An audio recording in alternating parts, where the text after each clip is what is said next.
Rumi's POV. Once upon a time, there was a girl who lived in the woods with her parents, but one day, her parents were killed by the goblins, and she was alive because she hid underground before the goblins attacked her hometown. She was only one who survived in that incident. And that was my story. Hi, I'm Rumi, the long braided purple hair girl. I lived in the magical forest. In this forest, anything can be anything you want it to be. I just woke up and I get off my bed to fix my bed before I went downstairs to cook breakfast for myself. After that, I grabbed the broom and went outside to rake the leaf out of the way and watering the flowers and plants. I pluck the matured flowers and then I display it on my makeshift mini store to sell the flowers for the mythological beings around the forest and even those adventurers who hunting evil monsters and beasts, also the travelers who want to cross through the forest. I wave back at my customers and I smile sweetly after they drop the coins in the vase that I put beside the flowers. Okay, let's see how much that I earned today.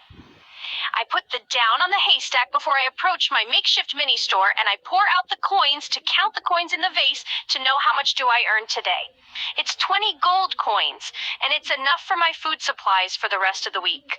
But I have to find a way to support my needs, especially my clothes and other essentials in the house. I pluck another batches of flowers and place them on my makeshift mini store again before I went back to sweeping and watering the flowers and plants. This is my life every day. I know it's boring, but I love this way and being away from the gossips about me being an orphan or how lonely I was. I hate gossips. It makes me sick and sad.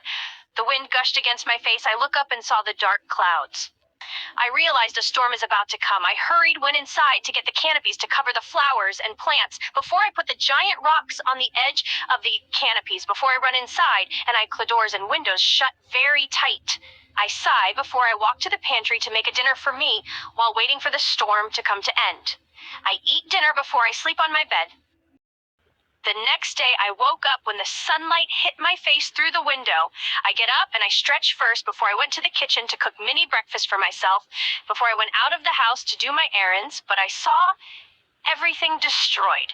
I gasped when I saw my flower garden ruined, but I sigh and grab the broom to begin to clean. Meanwhile, I pick the flowers up and I put the flowers in the basket. I look around my space before I sigh again. I worked hard this flower garden and now this? Oh, well, I can plant another ones then. I continue to rake the leaves and flowers out of the way, but then I saw there's moving behind the bush, and then a small bunny with a unicorn horn. In this forest, we call that creatures bunnicorns, or mirage in the human terms. I watch it hop towards me, and its little cute nose twitches a little bit as it sniffs on my feet adorably. I look around to see if there's any bunnicorns were around the area, but I didn't see any, so I pick it up and went inside the house to clean this cute little bunnicorn. It has a black bunny ears with white fur coat for body. It has purple and lilac unicorn horn. It's so fluffy and cute. I have to think a name for this cute little bunnicorn. I lift it up to look at it. You know what? I hereby name you Genu. The bunnicorn let out a small squeak, and it squirmed in my arms, so I put it down on the ground before and up. Okay, Genu, let's cook lunch with me. What do you want to eat? Carrots or crackers?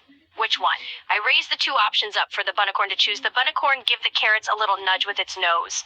I smile. Okay, but first wait for me. I'm going to cook food for myself, okay? Stay here and be a good boy. I pat its head before I stand up, and I walk to the kitchen to cook lunch for myself. I give the carrots to the bunnicorn after I finish cooking.